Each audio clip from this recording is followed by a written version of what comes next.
essa revelação de Deus se baseia, em primeiro lugar, no seu propósito criativo. Ele nos criou para ter comunhão com Ele. Em segundo lugar, se baseia na obra da sua criação, onde Ele manifesta seu poder, sua glória, sua grandeza e majestade.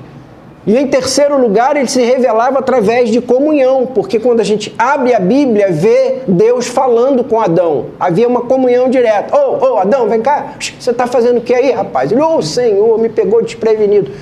Venha para cá, vai para lá. Olha, dá o nome àqueles animais. Está vendo aquele ali que rasteja? Vê, ele tem cara de quê? Ele tem cara de tatu ou de gongolo? Ele acha que é gongolo.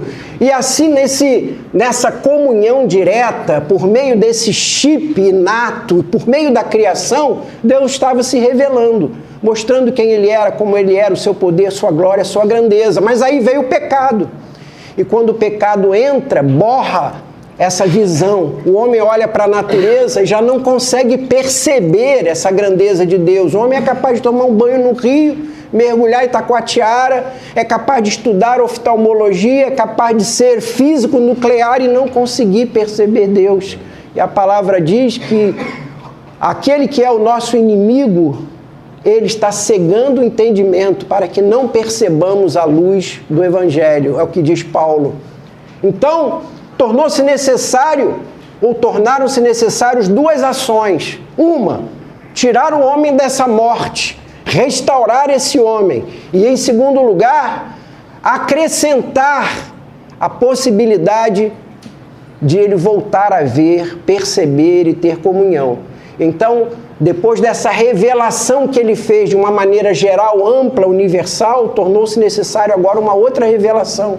Uma revelação chamada especial. A revelação onde Deus vai mostrar perdão, onde vai mostrar amor, onde vai mostrar misericórdia e onde vai mostrar que o homem está em pecado, precisa se arrepender e precisa de salvação. Essas coisas não estavam na revelação geral, porque o homem não tinha pecado. Nós não íamos conhecer a misericórdia de Deus se não fosse o pecado. Nós não conheceríamos a capacidade de Deus de compaixão e perdão se não fosse o pecado. Nós não conheceríamos essa grandeza de amor ao ponto de entregar o próprio Filho para morrer em nosso lugar se não fosse o pecado. Fica aí a dica. Muita gente diz, por que ele deixou entrar o pecado no mundo? Podia deixar tudo passar batido. Não precisava de homem pecar, não precisava de nada disso. Fica a dica. Parece que vai ter uma salinha de escola dominical no céu onde vai ter esses mistérios sendo revelados. Mas eu já estou dando algumas dicas. Há coisas de Deus que só o pecado torna conhecido. De maneira que então veio a revelação especial. E a revelação especial era Jesus Cristo morrendo na cruz e pagando o preço da nossa morte e nos restaurando. Porém, esse Jesus precisava, essa mensagem, alcançar todas as gerações. Alcançar o chamado a plenitude dos tempos. E para isso, então, Deus foi fazendo uma revelação progressivamente clara, registrando isso em algo que a gente veio a chamar de Bíblia, para que isso aqui contasse essa história para o ano de 400, para o ano de 500 a.C., para o ano 1000, para o ano 1400, para o ano 2018, para o ano 2047, todos os homens pudessem conhecer essa revelação especial, que é Jesus Cristo e a salvação. Então a revelação especial é Cristo e é a Bíblia, porque é ela quem nos conta isso. Na aula passada, Marcos Simas falou sobre a importância da preservação das Escrituras, e eu fiz uma inserção mostrando a vocês que a Bíblia precisava ser conservada, preservada, canonizada, de maneira que chegasse a mim, a você, aos nossos avós e aos nossos netos, para contar essa história. E essa história é uma história de salvação que começa antes dos tempos eternos. De maneira que Deus não correria o risco de deixar isso aqui fracassar, de um projeto que começou antes da eternidade, que atravessou toda a história da humanidade, onde ele entrega o Filho, onde o Filho morre na cruz, onde o Filho ressuscita, e esse projeto maravilhoso fracassaria apenas porque a Bíblia seria questionada e provada ser falha, errada ou insuficiente. de maneira que a Bíblia é preservada como palavra de Deus, porque ela está num projeto.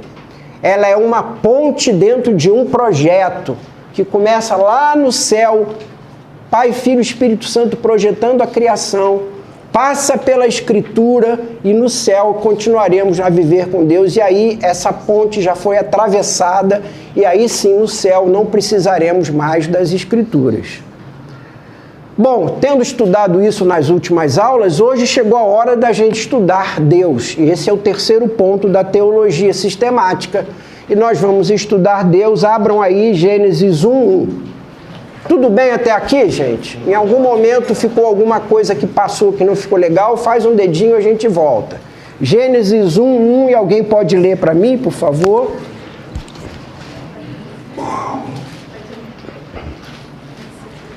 No princípio criou Deus os céus e a terra. A Bíblia começa dizendo que Deus criou todas as coisas. Esse versículo ele é fundamental. Eu diria até que dentro da teologia ele é um versículo-chave da teologia.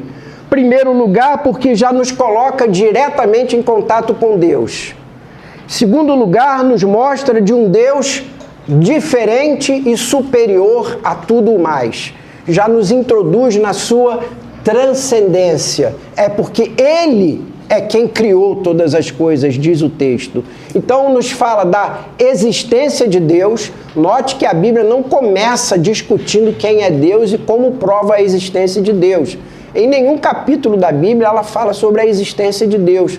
Porque é óbvio que ela parte do princípio, como nós já dissemos aqui nas aulas passadas de Marcos, que ela sendo a palavra de Deus, e isso já estando estabelecido para nós, não há por que a palavra de Deus provar que Deus existe. Porque se a palavra é de Deus, é Deus quem está falando. Então, por que a sua palavra vai provar que existe alguém que fala? Então, a Bíblia não fala sobre as provas da existência de Deus. Então, em primeiro lugar, fala da existência de Deus, fala da sua transcendência, da sua superioridade e fala do seu poder, porque diz, Ele criou o universo, tudo foi criado por Ele. Então, de cara, esse verso fala da existência de Deus, da sua transcendência e do seu poder. Mas fala mais, fala da sua inteligência, porque para criar os céus e a terra, você tem que ter um jeito de, um modo de, uma sabedoria para, uma forma de fazer isso, uma inteligência tão superior que é capaz de formar o céu e a terra. Então fala de Deus, da sua transcendência, da sua grandeza, do seu poder, da sua inteligência e fala já para nós da sua pessoalidade. Deus, Ele fez. Deus não é uma força. Deus não é uma influência. Vou mandar para você, hoje você faz aniversário, estou mandando boas energias para você. Em tempos de falta de luz até é bom, de vez em quando, mandar boas energias. Mas não se trata de Deus. Nosso Deus não é um Deus de energia, de força, de poder. Ele tem poder, mas Ele é Deus e é um Deus pessoal. Ele fala, Ele faz e Ele faz acontecer. Está tudo isso no verso primeiro. Olha que lindo isso. Vamos ver uns textos aí bacanas que vocês vão folhear. Alguém abre no Salmo 19. Outra pessoa abre em João 7,17. Outra pessoa abre em Romanos 1, de 19 a 21. Outra pessoa abre em Hebreus 1, 1 e 2. Pode ir. Okay. Os céus proclamam a glória de Deus, e o firmamento anuncia as obras das suas mãos. Um dia discursa a outro dia, e uma noite revela conhecimento a outra noite. Não há linguagem, nem há palavras, e deles não se ouve nenhum som. No entanto, toda a terra se faz ouvir a sua voz, e as suas palavras chegam até os confins do mundo. E é por isso que Paulo, aos Romanos, é um texto que alguém vai ler agora, aí Romanos 1, 19 a 21, diz que o homem, por isso, é indesculpável. Leia aí Romanos 1, 19 a 21. Quem abriu, por favor? Romanos 1, 19 a 21. Pois o que se pode conhecer a respeito de Deus é manifesto entre eles, porque Deus lhe manifestou. lhes manifestou.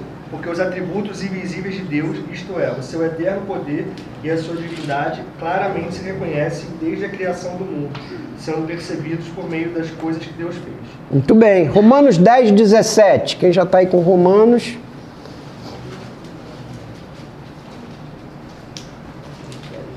E assim a fé vem pelo ouvir, e o ouvir pela palavra de Cristo.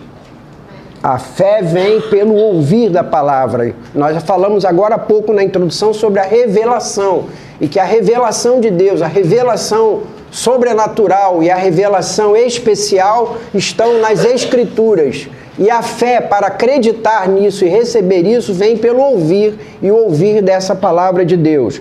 Romanos 8,16. O próprio Espírito testifica com o nosso espírito que somos filhos de Deus. Então, além do testemunho da palavra, há o testemunho interno do Espírito Santo. Quando lemos, quando ouvimos, quando somos assim aproximados de Deus, da criação da sua palavra, o Espírito Santo toca o nosso coração. E esse é um testemunho interno da presença, da ação e da revelação de Deus. Então, irmãos, conhecer a Deus é possível por algumas razões. Primeiro, porque é um propósito de Deus se dar a conhecer. O nosso Deus não gosta de brincar de esconde-esconde. O nosso Deus é um Deus revelador. Deus não precisa que você seja gênio, que você seja conhecedor de mistérios e segredos, como o gnosticismo pregava, que você tinha que conhecer determinados caminhos, meandros, chaves, palavras para conhecê-lo. Ele está disponível. Segundo, nós temos a necessidade e temos a possibilidade de conhecê-lo. E terceiro, ele se revela de uma maneira real e verdadeira, ainda que não totalmente. Aí eu queria dar uma paradinha agora para vocês. Deuteronômio 29, 29. Deuteronômio 29, 29.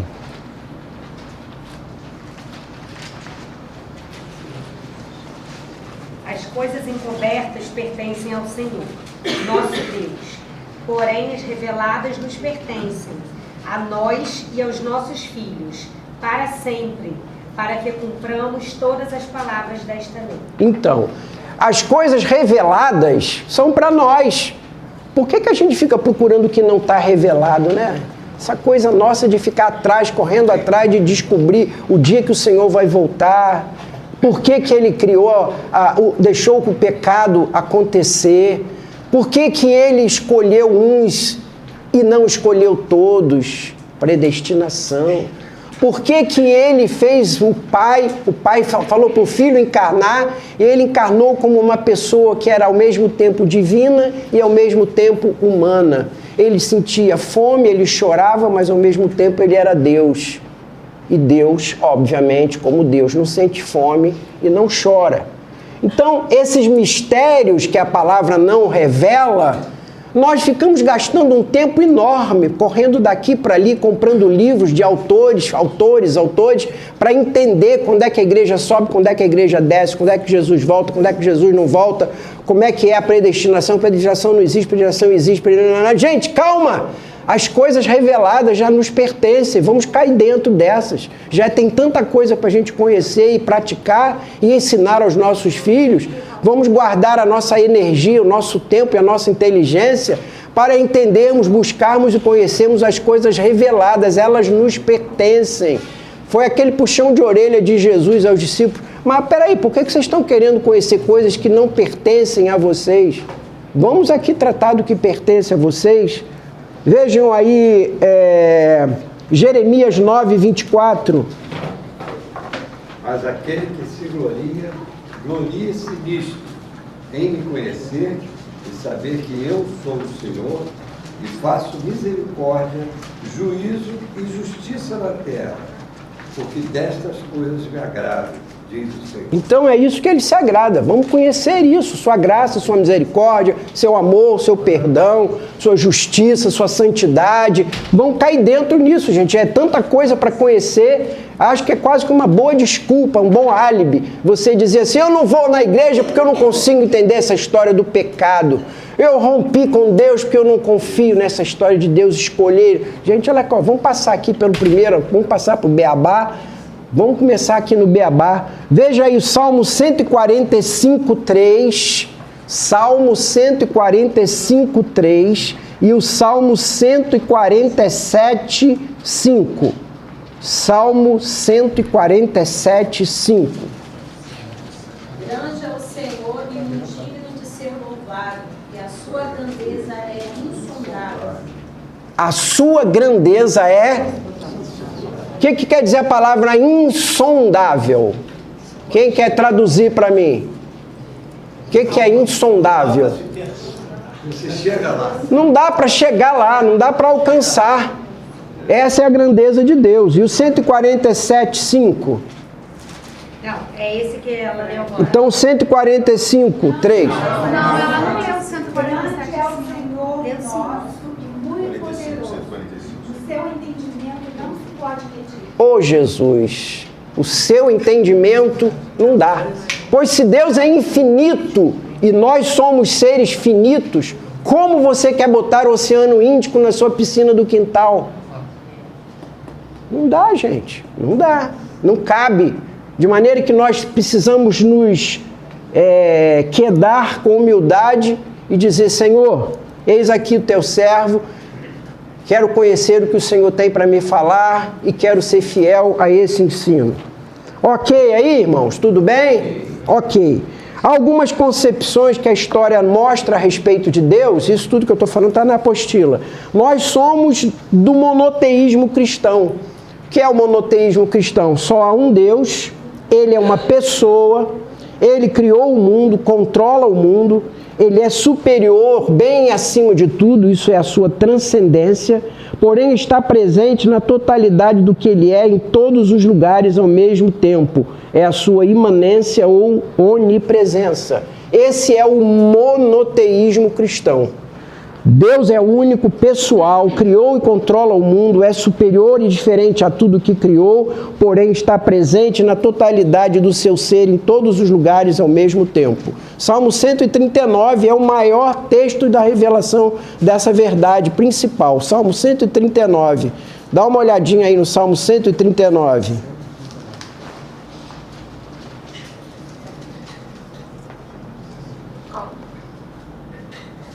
Pode começar a ler. O Senhor Deus, tu me examinas e me conheces, sabe tudo do que eu faço e de longe conhece todos os meus pensamentos. Pode ir em frente. Esquadrinhas o meu andar e o meu deitar e conheces todos os meus caminhos. Pode seguir em A frente. palavra ainda nem chegou à minha língua, e tu, Senhor, já conheces tudo. Tu me cercas por todos os lados e pões a tua mão sobre mim. Tal conhecimento é maravilhoso demais para mim, é tão elevado que não o posso atingir. Para onde me exaltarei do seu espírito? Para onde fugirei da tua face? Se subo aos céus, lá estás. Se faço a minha cama, o mais profundo abismo, lá estás também. Esse texto, esse verso é lindo, né? Esse capítulo que fica aí como sugestão, sei que você já leu, já estudou, talvez já tenha decorado, fica como sugestão para a leitura aí dessa semana, que é um capítulo lindo, é o capítulo da presença e onisciência de Deus. Deus está em todos os lugares, ninguém se esconde de Deus, ninguém foge de Deus. Jonas, querendo fugir de Deus, entrou num barco, porque ele não queria pregar arrependimento em Nínive, queria mais que Deus mandasse logo uma bomba lá em cima de Nínive, que era a capital do pior império da época, e ele queria que acabasse logo com tudo, mas Deus manda ele pregar misericórdia em Nínive, e ele, como um bom judeu, queria o fim, né, dos inimigos, e ele então faz o quê? Vou fugir de Deus. Foi para um cais, entrou num barco, deitou lá dentro do barco e disse, aqui o Senhor não me acha. E ele era profeta, hein? E dos bons, hein? Profeta bom. Ele é tão bom que ele é capaz de contar tudo isso que ele fez sem esconder de nós. Minha grande admiração por Jonas é que se fosse eu, o Jonas, eu nunca ia contar para ninguém que um dia eu tinha ido parar dentro de um peixe só porque eu achava que Deus não ia me achar dentro de um barco. Eu ia esconder, mas ele mostrou e contou para nós. Isso revela a grandeza de Jonas. Então ele está falando sobre essa onisciência e a onipresença. Mas aí a gente abre em Isaías capítulo 6, verso 1. Alguém pode ler? Isaías 6, 1. No ano da morte do rei Uzias, eu vi o Senhor assentado sobre um alto e sublime trono, e as águas de suas vestes enchiam o templo. No ano da morte do rei Uzias, eu vi o Senhor, ele estava alto, sublime, grande, majestoso, num trono. Ué, mas agora há pouco eu vi que ele estava aqui, ele me cerca, ele me guarda, ele está presente, não há lugar onde eu possa fugir da sua presença, mas ao mesmo tempo ele está alto, enorme, dominando, soberano, majestoso. Então, nesses dois textos, nós estamos exemplificando a sua transcendência, sua grandeza, sua majestade, seu poder. Ele é incomparável, ele é infinito, ele é enorme, mas ao mesmo tempo a sua imanência ou a sua onipresença, ele está em todos os lugares ao mesmo tempo. Essa é a nossa fé monoteísta. Cuidado, porque há pessoas que exaltam demais a transcendência de Deus e anulam a sua onipresença. Esse é o teísmo ou deísmo. É aquela pessoa que acha que Deus existe sim, que Ele é enorme, Ele é grande, Ele é poderoso, Ele criou todas as coisas, Ele fez todas as coisas e depois de fazer tudo Ele subiu, está sentado no alto e sublime trono e agora a gente aqui, que se vire, cada um por si e Deus por todos. Esse é o teísmo, é um Deus que criou, é soberano, mas é inacessível. Não adianta orar. Tudo que está aí vai acontecer. Então não ora não. Para que orar? Para que pregar? Para que evangelizar? Para que tudo isso? Isso tudo que está aí está acontecendo porque vai acontecer mesmo e acabou. Essa é a fé teísta. Mas ao mesmo tempo nós temos aquela fé que é a panteísta, que só exalta a sua imanência e esquece da sua transcendência. Olha que coisa, cuide bem das plantas, Deus está nas plantas. Não pesque, não mate o peixe, Deus é o peixe, Deus está no peixe. Deus está na vaca, eu não vou comer carne vermelha. Deus está na vaca, Deus está no ar, Deus está no céu, Deus está nas nuvens, Deus está no rio, Deus está no mar, Deus não está em lugar nenhum, gente. Que é a pessoa que tem a fé panteísta, descaracterizou o Senhor e a sua pessoalidade. Porque se Deus é a planta, Deus é o mar, Deus é o rio, Deus é o peixe, Deus não é ninguém, na verdade. Então, o panteísmo transforma, dilui, quebra, esfacela Deus por todos os lugares e esquece da sua transcendência. E por fim existe o ateu, que é o ateísmo. É aquele que ou ele é um ateu prático ou ele é um ateu teórico. O ateu prático é aquele que ignora Deus. Está nem aí para Deus. Eu vou me dar bem, vou viver, fazer acontecer, que se eu não correr atrás, vai acontecer nada. Esse negócio de Deus, de igreja, de oração, de fé, estou nem aí, vamos correr atrás mesmo. Então ele é aquele ateu prático, ele ignora Deus, não está nem aí para Deus, não quer saber de Deus. Mas existe o ateu teórico, aquele gênio, aquele sábio, aquele filósofo, aquele homem que estuda, que mergulha no conhecimento e por seu conhecimento, como diz a palavra, ignora a presença de Deus. A sua sabedoria é tão grande, tão exaltada, que Deus é uma coisa que não cabe dentro do seu conhecimento e da sua sabedoria. Esses são os conceitos mais comuns que conhecemos de Deus. Pois não. Quer dizer que, enquanto o ateu nega, o agnóstico duvida. Isso, exatamente. Bom, falei um pouquinho sobre o porquê podemos conhecer a Deus, já falei sobre isso, e agora eu queria falar sobre como é que a gente conhece a Deus. Como é que a gente conhece a Deus? Então, a primeira item que eu coloquei aí, que nós podemos conhecer a Deus pelas descrições que a Bíblia faz dele. As descrições que a Bíblia faz dele. A Bíblia, se você pegar de Gênesis e Apocalipse, e você fizer um resumão, pois não? Perguntar só, estou com uma dúvida aqui. O ateísmo teórico, um dos textos que está na apostila, diz que ele nasceu a partir de Gênesis 3:8. Eu não entendi. Lê Gênesis 3:8 para mim, por favor. Ao ouvirem a voz do Senhor Deus, que andava no jardim, quando soprava o vento suave da tarde, o homem e a sua mulher se esconderam da presença do Senhor Deus entre as árvores do jardim. Essa é o primeiro sinal de alguém que ignora ou descrê desse poder e dessa capacidade de Deus. É mais ou menos o que acontece com Jonas. Esse Adão e Eva que tinham comunhão com Deus e que conheciam o poder e a grandeza de Deus, sob o pecado, porque esse texto aí já é após a queda, pelo pecado vão se esconder de Deus. Então aí mostra as origens, o iniciozinho desse ateísmo, dessa dificuldade de compreender e entender Deus. Tá? Então, eu estava dizendo que se nós fizermos uma súmula de Gênesis e Apocalipse e dissermos que eles estão, apesar de escritos por mais de 40 autores e por mais de 1.600 anos, poderíamos dizer que há um tema só, que reúne, que liga, que costura um livro ao outro.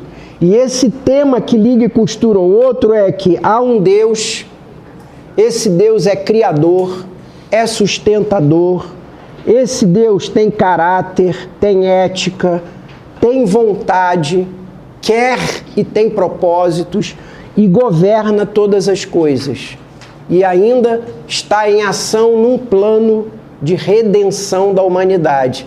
Essa é a síntese de Gênesis e Apocalipse. Há um Deus, Ele é o Criador, Ele é um poderoso sustentador de todas as coisas, Ele tem vontade, querer, propósitos, e por isso controla e governa todas as coisas. E Ele tem um plano de regeneração, de restauração, de salvação para a humanidade, e esse plano está em curso. Essa é a síntese de Gênesis e Apocalipse. Nessas escrituras, nós temos uma revelação que é: Deus é Espírito. Alguém pode abrir João 4:24?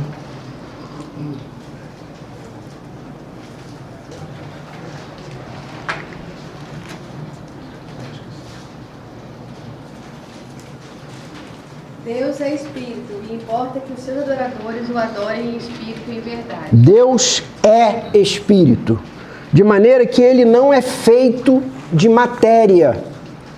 Ele não tem forma. Deus não tem corpo. Se Ele é Espírito, Ele não é visível. Porém, certamente você vai se lembrar de algum texto. Por exemplo, eu já vou até lembrar para você. Alguém abre aí Isaías 59:1. Esse é um texto clássico. Isaías 59:1. Veja, o braço do Senhor não está tão encolhido que não possa salvar, e o seu ouvido tão surdo que não possa ouvir. Esse é um texto clássico. Você quer ver um outro texto clássico? Jeremias 32:21.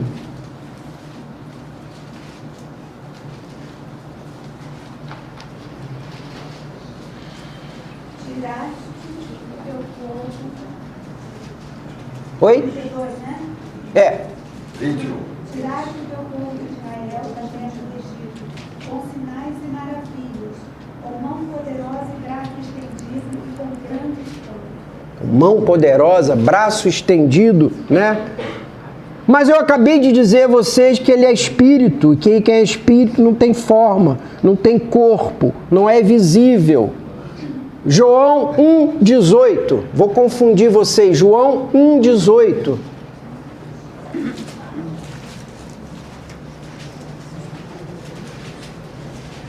Ninguém nunca viu Deus, somente o Filho único, que é Deus e está ao lado do Pai.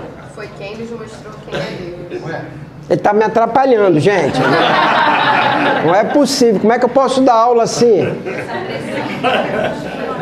É para atrapalhar. Eu de olho em você. Que bom. Pensando que eu não estou atento. É bom mesmo, de vez em quando sai umas heresias aqui. É bom ficar atento mesmo, hein? Estou vendo esse bolo de gente aqui, eu quero saber o que está acontecendo. 70 pessoas, hein?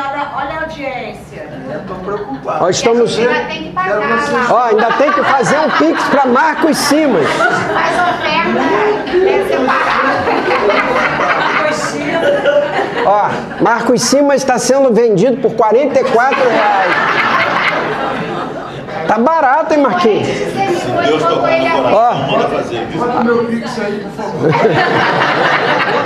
É o dízimo da nossa pequena igreja. É, isso aí. Quero ver vocês todos à noite, hein? Me ouvindo, para saber se é... A verdade que eu falei. Ângelo ou se a negócio é geral.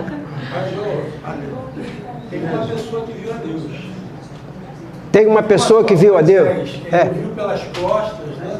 Viu as costas. Mas se Deus é espírito e não tem corpo, como é que viu as costas? Vamos lá. Vamos chegar lá. Não estou te rindo de você, não. Estou levantando a questão. João 1,18. Ninguém nunca viu Deus, somente o Filho único, que é Deus e está ao lado do Pai. Ninguém nunca viu. E agora? Como é que é, Ricardinho? 1 Timóteo 6,16. 1 Timóteo 6,16. O único que possui imortalidade, que habita em luz inacessível, a quem ninguém jamais viu, nem é capaz de ver. A ele honra e poder eterno. Bom, aí nós começamos a ter uns problemas, porque ele teve um braço forte, o ouvido dele ouve, Moisés viu suas costas, Jesus vai assentar à sua direita, e por aí vão os textos bíblicos que a gente esqueceu. Mas peraí, se ele é espírito e não tem corpo, como é que Jesus vai sentar à direita dele? Como é que o Moisés viu suas costas? Então, irmãos, nós temos que entender que a Bíblia está escrita para o nosso entendimento. E há coisas que nos são inacessíveis. Por isso, na chamada inspiração, coisa que vocês já são professores, porque já estudaram a doutrina da inspiração. Tem inspiração, tem a revelação e tem a iluminação. Ó, essa é uma questão boa de prova. Defina, olha a dica, hein? Defina revelação, inspiração e iluminação. Aplica a prova que está pedindo. Bom, então olha só, como o texto está revelado por Deus, vou dar a dica, revelado por Deus, o Espírito inspira o autor sagrado a escrever, e a nós o Espírito ilumina para entender o que está escrito. Entendeu, amado mestre? Entendeu? Deus revela, o Espírito inspira o autor sagrado a registrar, e o mesmo Espírito ilumina o leitor e estudante para entender a revelação de Deus no que está registrado.